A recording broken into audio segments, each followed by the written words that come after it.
पूर्णिया प्रक्षेत्र के आईजी शिवदीप वामनराव लांडे गुरुवार को अररिया पहुंचे। समाहरणालय परिसर स्थित परमान सभागार परिसर पहुंचने पर आईजी को गार्ड ऑफ ऑनर दिया गया।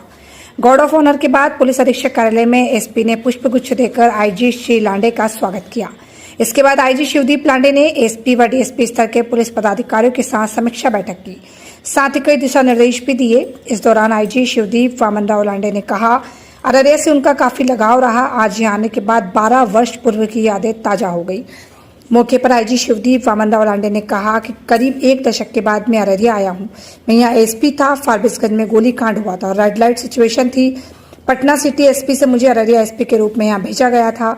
अररिया का काफी कुछ अच्छा अनुभव रहा। युवाओं से अपील करते हुए कहा, युवा वर्ग नशे की लत से दूर रहें, अपना कैरियर संवारने में ध्यान लगाएं। नशा पूरे समाज के लिए घातक है।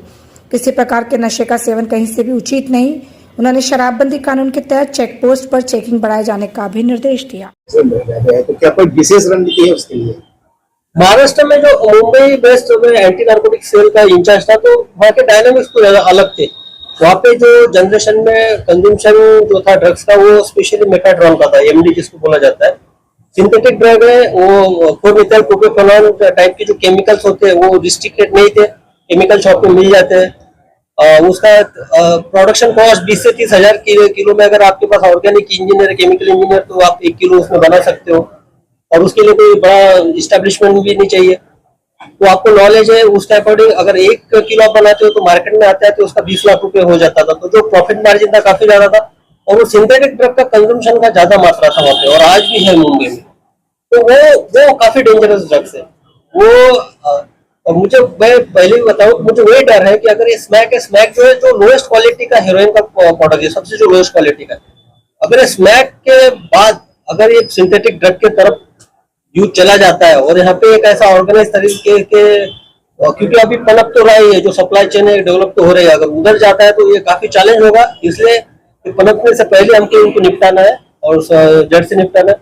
तो सबसे मेजर डिफरेंस मुझे ये दिखा कि सिंथेटिक ड्रग यहाँ पे अभी तक इंट्रोड्यूस नहीं हुआ है, इसके लिए हमको और इसी तरह रहना है कि सिंथेटिक ड्रग यहाँ पे इंट्रोड्यूस हो ना, और जो अभी चल रहा है स्मैक का उसके रैकेट को टैकल करना। मैं ये बता देना चाहता हूँ कि सबसे इम्पोर्टेंट इसमें यही होता है कि आप लोग जो है ना, जो कंजम्पशन होता है, स्मैकियर होता है, उसकी अरेस्टिंग होती है, उसको देने वाले 2-4 पुड़िया देने वाले, जो पेपर देने वाले की अरेस्टिंग होती है। ये जो ये पांचवा छठा लेयर रहता है, इसको सप्लाई करने वाला होता है, डिस्ट्रीब्यूटर नेटवर्क होता है। तो इसका जो एक जो बैकवर्ड लिंक जिसको बोला जाता है, एक जो चेन होता है, वो बैकवर्ड लिंक का जो सरकार है वहां तक पहुंचने की जरूरत है। जब तक आप उसको अरेस्ट नहीं करोगे तब तक ये जो है डिस्ट्रीब्यूटर और जो सेलर जो लोग हैं, जो गली कुच्ची में बेचते हैं, इसको आप कंट्रोल कर नहीं पाओगे। तो हमारा मेन फोकस ये रहेगा कि सप्लाई चेन को ब्रेक डाउन करना है। और दूसरा एस्पेक्ट ये है कि no one can do you drugs without your consent. मैं पहले भी बता चुका हूँ कि आप बाकी के क्राइम में क्या होता है कि आपको कोई पिस्तौल सटा देगा, चाकू लगा देगा और ऑफेंस करेगा, छिनते करेगा। लेकिन ये ऐसा ऑफेंस है कि यहाँ पे आपको कोई फोर्सफुली नहीं करता है। ड्रग्स लेने वाला कोई आपको पिस्तौल सटा के नहीं बोल सकता है कि आप ड्रग्स लीजिए करके। वो अपनी आती है, आदत लग जाती है उसको, और उसी के अकॉर्डिंग क्राइम करता है। और सबसे डेंजरस इसका तो ये है कि वो जब क्राइम करता है तो पता ही नहीं चलता उसको उसने क्राइम किया है करके। बाद में जब उसका होश वो नीचे आ जाता है, वो नशे के हालत से नीचे आ जाता है, तब पता चलता है कि उसने क्राइम किया है।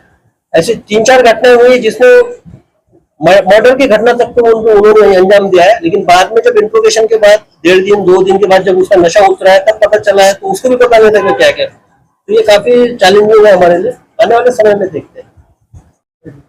अररिया का एसपी था उस वक्त, फारबिसगंज में गोलीकांड हुआ था और एक राइट लाइक सिचुएशन थी। तब मेरा पोस्टिंग वहां से पटना सिटी एसपी से यहाँ किया गया था और काफी अच्छा अनुभव रहा था अररिया का।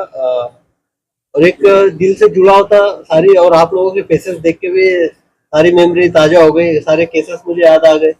आप लोगों का उस वक्त सपोर्ट भी काफी अच्छा रहा था। और मैं ये खुल के बोल सकता हूँ कि अभी तक मेरे करियर में मैंने मुंबई में भी काम किया, पटना में भी काम किया, मुजफ्फरपुर रेंज में भी एज आईजी के तौर पे काम किया, 3-4 डिस्ट्रिक्ट में एसपी के तौर पे भी काम किया। लेकिन जो अररिया का मीडिया जो मुझे कोऑपरेटिव लगा और एक सोसाइटी के लिए जो हेल्पफुल रहा है पुलिस के लिए हमेशा, वो मुझे कहीं पे नहीं दिखाई दिया। और रही बात यहाँ के अभी सिचुएशन की, जो एक डिकेड के बाद, एक दशक के बाद जो मैं परिवर्तन देख रहा हूँ, एक तो इंफ्रास्ट्रक्चर में परिवर्तन दिख ही रहा है, रास्ते में बहुत सारे छोटे छोटे इंडस्ट्रियल यूनिट भी दिख रहे हैं, काफी अच्छा है। लेकिन जो समस्या है वो पूरे, मुझे लगता है कि एक सीमांचल की समस्या दिख रही है मुझे, स्मैक का सेवन जो यंगस्टर्स वाला, ये एक जनरेशन को बर्बाद करने का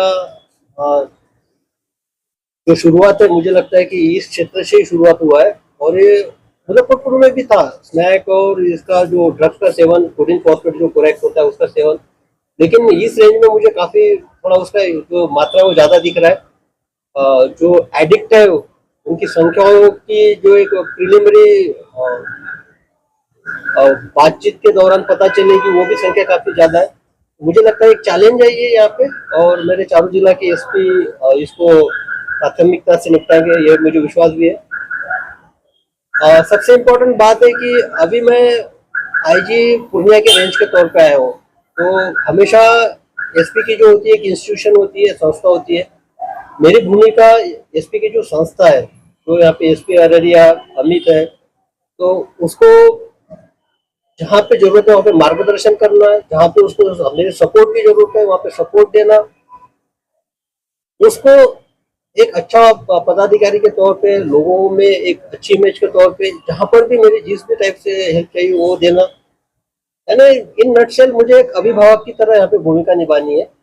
और कोई बात ऐसी होती है कि जो डिस्ट्रिक्ट कप्तान का जो होता है एक जुडिक्शन होता है, जैसा अमित का जुडिक्शन अररिया डिस्ट्रिक्ट तक सीमित है। अगर कोई ऐसी ऑर्गेनाइज क्राइम की गैंग है जो कि इंटर डिस्ट्रिक्ट काम करती है, इंटर स्टेट काम करती है, तो उसमें मैं खुद होकर इनिशिएट करके कार्रवाई कर सकता हूँ, सारे डिस्ट्रिक्ट एसपी को साथ में लेके। और आपको कोई सवाल है तो पूछ सकते हैं आप।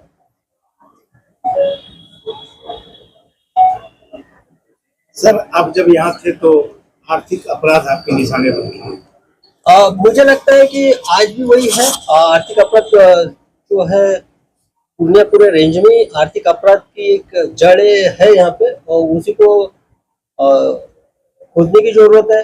मेरी यहाँ पे प्रायोरिटी तो वही थी आर्थिक अपराध की। और मैं बता देना चाहता हूँ कि उस वक्त एग्जाम्पल के तौर पे इंदिरा आवास को कोई ख्याल ही नहीं करता था। जैसा टैक्स के माध्यम से इंदिरा आवास का पैसा निकलता था, मुझे आज भी याद है कि उसमें करीबन 74 एफआईआर मैंने करवाए थे, और 250 से ज्यादा उसमें अरेस्टिंग हुई थी।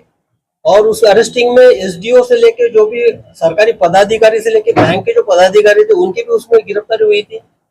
बाद में एक यहाँ पे जो जड़ होता है लैंड डिस्प्यूट का, उसका भी यहाँ रैकेट चल रहा था कि फर्जी जो केवाला बनता था, उसमें भी काफी एक्शन हुआ था यहाँ पे। कपूरथला में भी इशू हुआ था ट्यूबेक्टोमी ऑपरेशन का, जो एक स्कैम उत्पादन किया था। तो काफी यादें जुड़ी हुई है, अभी वो गिननाते नहीं बैठता हूँ मैं, लेकिन है यहाँ पे एक आर्थिक अपराध को एक अलग डायमेंशन से देखने की जरूरत है। और मुझे ये अच्छा लगा कि फारबिसगंज का जो एक इंडस्ट्रियल यूनिट था जहाँ पे रायट हुआ था, रायट के बाद मेरी पोस्टिंग हुई थी, आज वो सुचारू रूप से देखा मैंने कि चल रहा है, तो एक काफी अच्छा पॉजिटिव साइन है।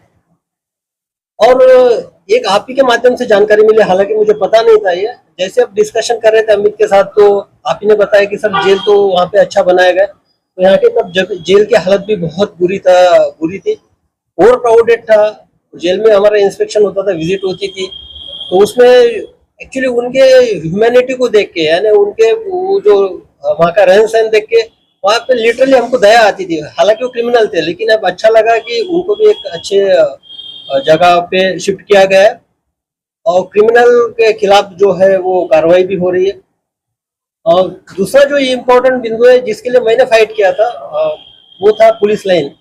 तो पुलिस लाइन यहाँ पे गोडाउन में यहाँ पे चल रहा था उस वक्त, और उस वक्त मुझे आज भी याद है कि सिर्फ 4 पुलिस महिला कांस्टेबल थी, जिसके बदौलत पूरा जिला चलता था। तो आज वो संख्या भी बढ़ी है। तो पुलिस लाइन का अभी अमित बता रहा था कि वहाँ पे जोर शोर से काम चल रहा है, और मैं अभी पुलिस लाइन ही जाऊंगा, देखूंगा। तो ये अच्छी बात है कि हमारे परिवार की जो जरूरत होती है पुलिस लाइन की, क्वार्टर्स की, पुलिस लाइन यहाँ पे फुलफिल तौर से